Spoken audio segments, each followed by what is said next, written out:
दोस्तों, प्रयागराज महाकुंभ 2025 ये कोई इवेंट नहीं है, बल्कि इतिहास का सबसे बड़ा पन्ना है। यहाँ पर आप मैगी खाने ना आइए, बल्कि इसके इतिहास को जानने आइए, इसमें शामिल होने आइए। ये कोई इवेंट नहीं है, बल्कि तपस्थली है। जिसे तपस्थली कहा जाता है, उसके बारे में आपको 4 चीजें पता होना बेहद जरूरी है। जप, तप, स्नान और दान।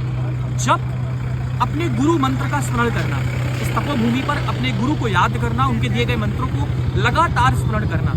हजारों लाखों की संख्या में लोग यहाँ पर जप करते हैं। नागा साधु, 13 अखाड़े सब कुछ यहाँ पर आते हैं और अपने गुरु के साथ पूरे हर्षोल्लास के साथ यहाँ पर जप करते हैं। दूसरा है तप, तपस्वी।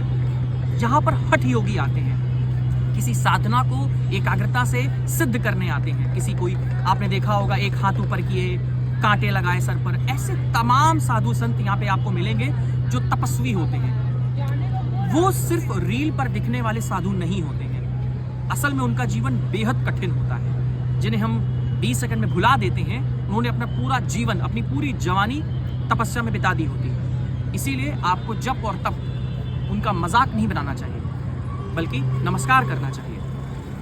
तीसरा है स्नान। आपने स्नान के बारे में सुना ही होगा। मौनी अमावस्या का स्नान होता है, अनेक पर्वों का स्नान होता है। इस पर्व में अमृत वर्षा होती है, ऐसा माना जाता है। इसीलिए स्नान का भी उतना ही महत्व है जितना किसी और जप और तप का।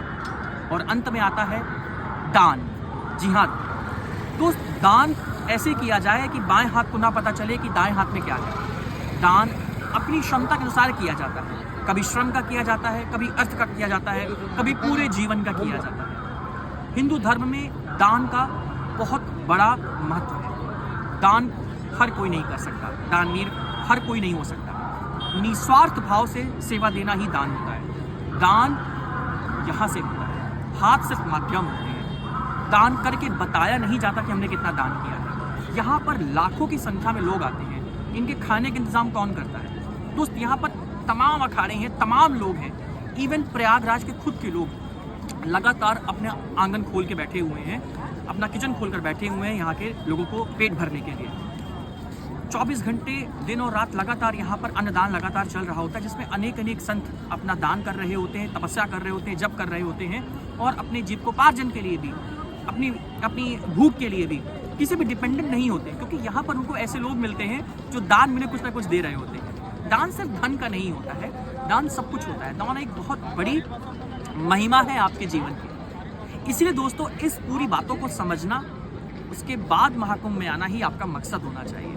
वरना यहाँ पर आने के बाद भी, गंगा में स्नान करने के बाद भी आपकी यात्रा अधूरी रहेगी। आस्था सबसे पहले।